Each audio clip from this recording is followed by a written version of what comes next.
जो इंसान पुण्य करता है उसे भगवान परेशानी में क्यों डालते हैं।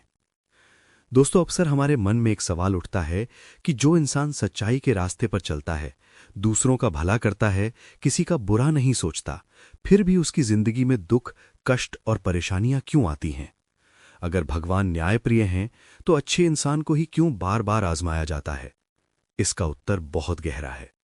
सबसे पहली बात, परेशानी सजा नहीं, परीक्षा होती है। भगवान कभी भी पुण्य आत्मा इंसान को दंड देने के लिए कष्ट नहीं देते, वे उसे परखते हैं। जैसे सोना आग में तपकर ही शुद्ध होता है, वैसे ही इंसान कठिनाइयों से गुजरकर ही महान बनता है। भगवान जानते हैं कि ये इंसान टूटेगा नहीं, इसलिए उसे मजबूत बनाने के लिए कठिन रास्ता देते हैं। दूसरी बात, कर्मों का हिसाब केवल इस जन्म का नहीं होता। हम जो आज भोग रहे हैं वो सिर्फ आज का परिणाम नहीं है, ये पिछले जन्मों के अधूरे कर्मों का फल भी हो सकता है। पुण्य करने वाला इंसान उन पुराने कर्मों को जल्दी काट लेता है, इसलिए कभी कभी ऐसा लगता है कि अच्छे इंसान को ही ज्यादा दुख मिल रहा है, जबकि सच ये है कि उसके बुरे कर्मों का हिसाब जल्दी साफ किया जा रहा है।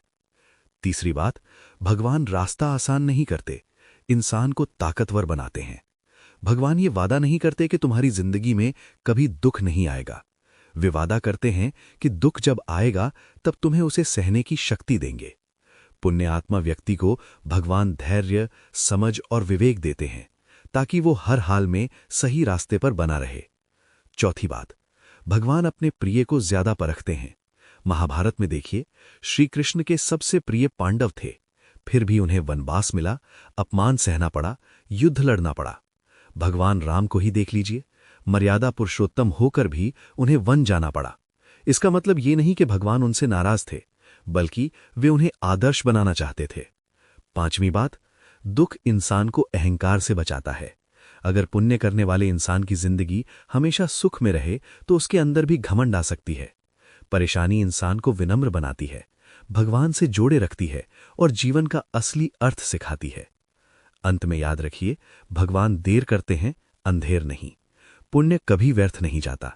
जो इंसान अच्छा कर्म करता है उसका फल उसे जरूर मिलता है, कभी इस रूप में कि उसका दुख कम हो जाता है, कभी इस रूप में कि उसकी आत्मा मजबूत हो जाती है, और कभी इस रूप में कि भगवान खुद उसका सहारा बन जाते हैं। इसलिए अगर आप सही हैं, सच्चे हैं, फिर भी परेशानियों में हैं, समझ लीजिए भगवान आपको गिराने में नहीं, ऊंचा उठाने की तैयारी कर रहे हैं।